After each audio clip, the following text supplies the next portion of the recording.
Hey, welcome back to the Disney Plus Everyday Challenge, and today we have Secrets of Life. This is a Disney true life adventure. This is from 1956. It's an hour and 9 minutes long, and it's probably a film strip you may have watched in elementary school when the teacher didn't feel like teaching science.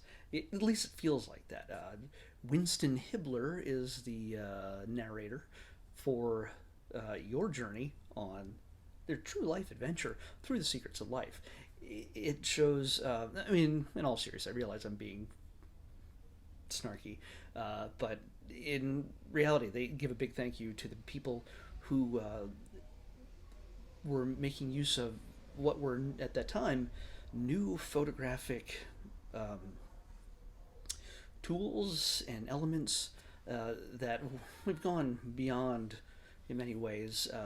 In this case, a lot of the stuff, technology, and the ability to see so close up some of these creatures, especially the little tiny ones like bees and ants.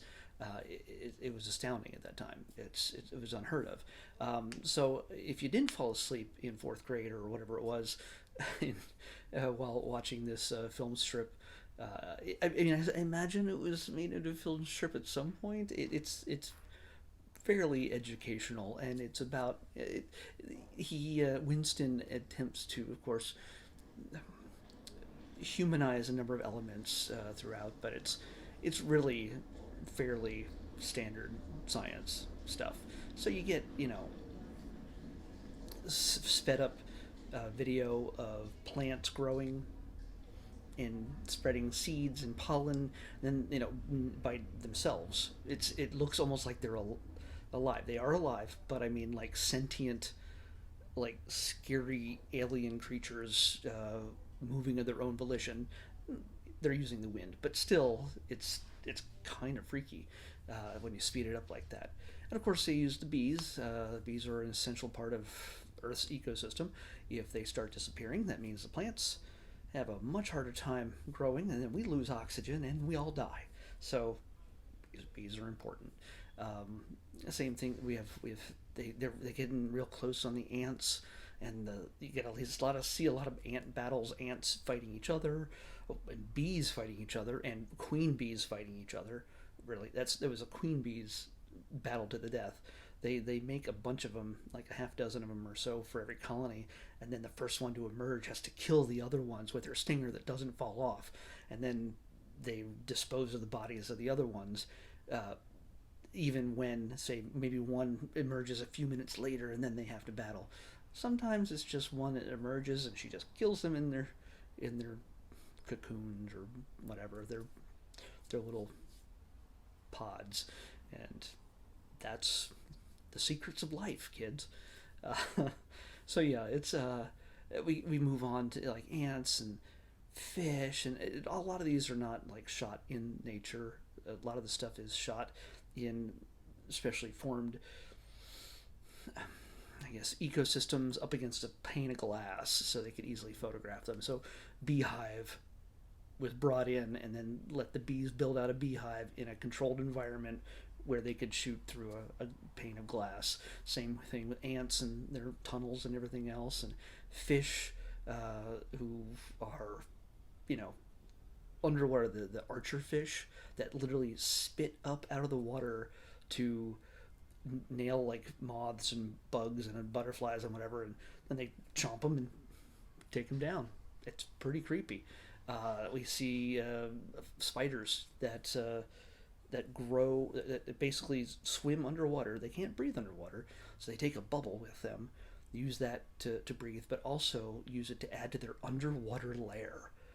So their underwater bubble and web layer, and they build it bigger and bigger until it's big enough that they can have babies in there, and that's where the spiders from the underwater come from.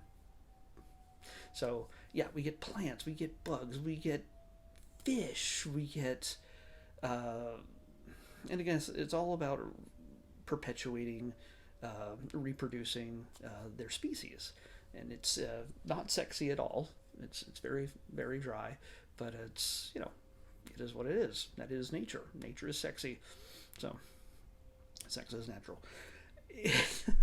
it is very if you're into this kind of thing, this kind of nature science, yeah, this is it for especially for the time in which it was made in 1956.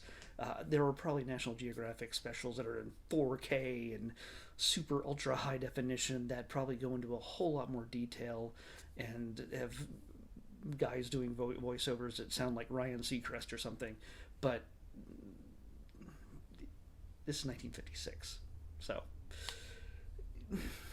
they'll make allusions to how crabs woo their ladies with their big claw, and the ladies pretend not to notice, but then they eventually find a mud hole they like, and then there's housekeeping to be done.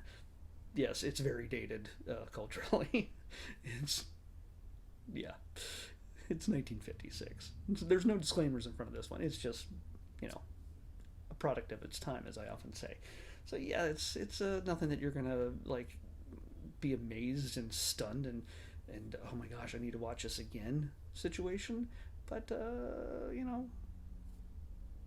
if you're into this stuff, it's pretty neat. It ends with volcanoes just going nuts and just blowing up and melting things, and so if you're waiting for a big explosive climax at the end, that's it.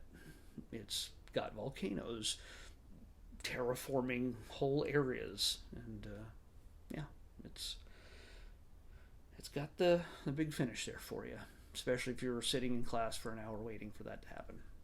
Uh, Although I imagine if you were in school, your periods don't last a whole hour. At least not when I was in school. You would have missed out on the volcanoes, which would have sucked. But, oh well. Let's pick tomorrow's episode. 46. Ooh, going way down.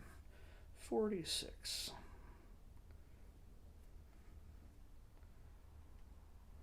46. 46. Huh. Okay. I think I know what this is. This is a movie.